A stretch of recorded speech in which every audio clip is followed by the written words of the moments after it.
Over the next few weeks, I'll be making videos on various practice routines for classical guitarists. So I'm going to be making routines for a beginner routine, like an absolute beginner routine, a late beginner routine, an early intermediate routine, an intermediate routine, and then a late intermediate routine, and an early advanced routine. So lots of different routines. And this all comes from my technique book that you can get a hard copy or a PDF. But if you have other technique books, you can also formulate your own technique routine using this information. My book kind of lays it out and gives you exact pages and stuff throughout the book that you can model your routine after.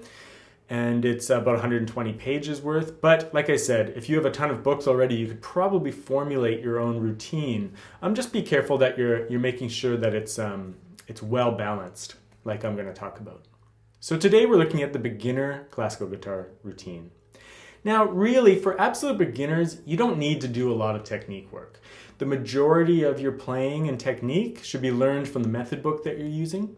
And a lot of method book pieces are essentially technique, right? Like in my free method book, most of the pieces are either like kind of melody pieces or arpeggio pieces with very specific fingering rules and things like that. So that helps you to learn the classical guitar technique while you're learning pieces.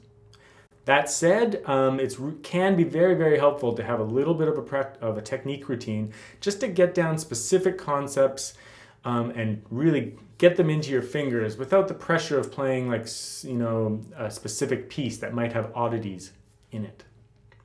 So the approximate length of this beginner routine should be 5 minutes to 15 minutes. If you're an absolute beginner, like you've never played, just keep it like 5 minutes. And then as you get more confident, you can expand it to a longer period of time. Keep it short and keep it simple, and try to make it well balanced between a couple of different styles of exercises. The first style of exercise would be open string right hand exercises.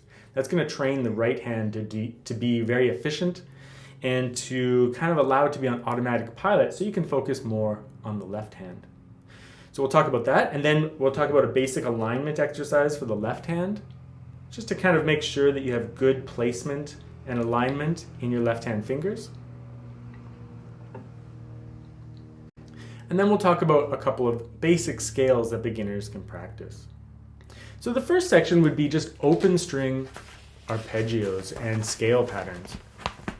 So this gives the right hand an opportunity just to work on its own and for you to kind of get this hand working on an automatic pilot.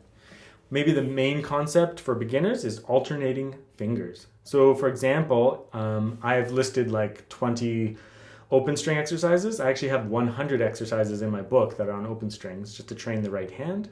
But for absolute beginners, I've listed like 20 and you could cycle through them. But the mainly important ones are alternating the fingers. So for example, using IM with free stroke.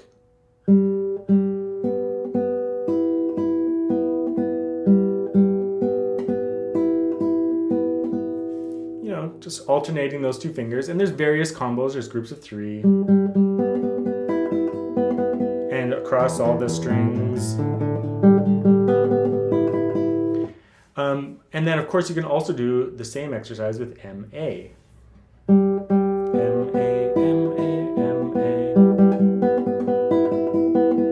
And the various combinations, like I said, in the beginner routine, there's like 20 different exercises that you could do.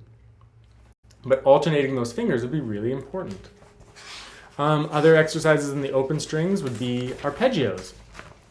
I have a couple of ideas about that. Like I have these sections in the book that kind of progress through various exercises. So for example, like 4-note chords, and then all the fingers on one string, and then slowly spanning out, and then more.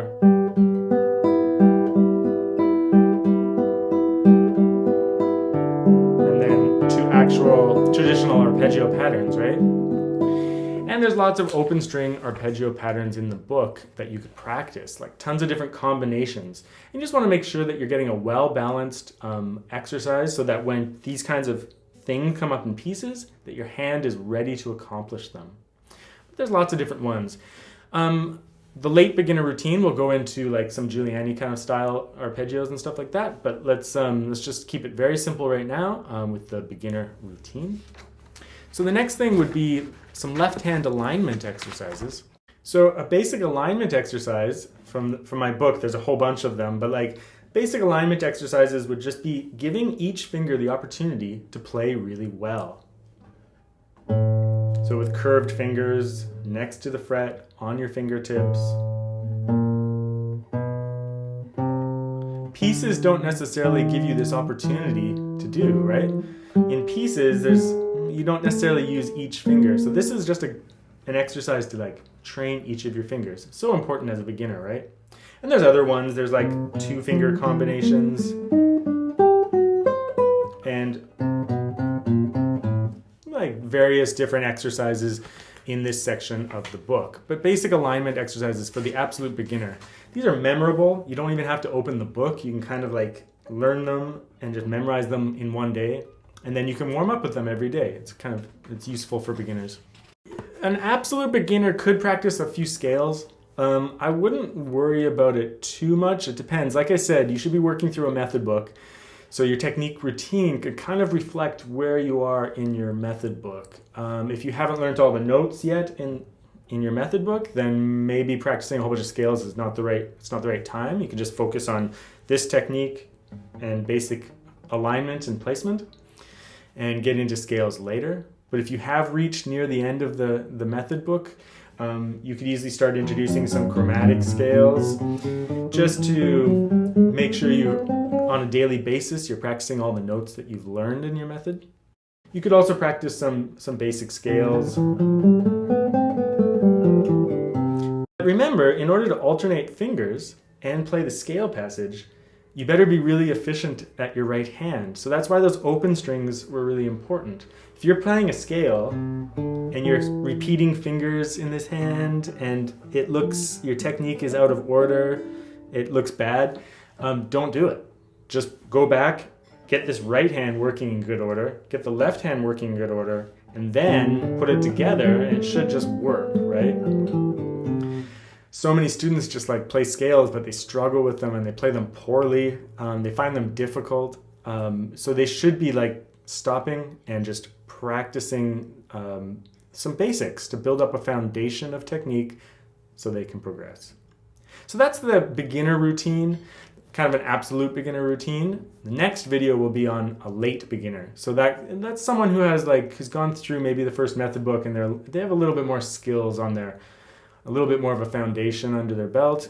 And so the exercises can get a little bit more involved, but not too much. Not until we get to the intermediate or the early intermediate will we really get into like scales, arpeggios, slurs, like hammer-ons and pull-offs, and all the little bit of stretch and things like that. But for now, just nice and simple. So look forward to the next video on late beginner technique.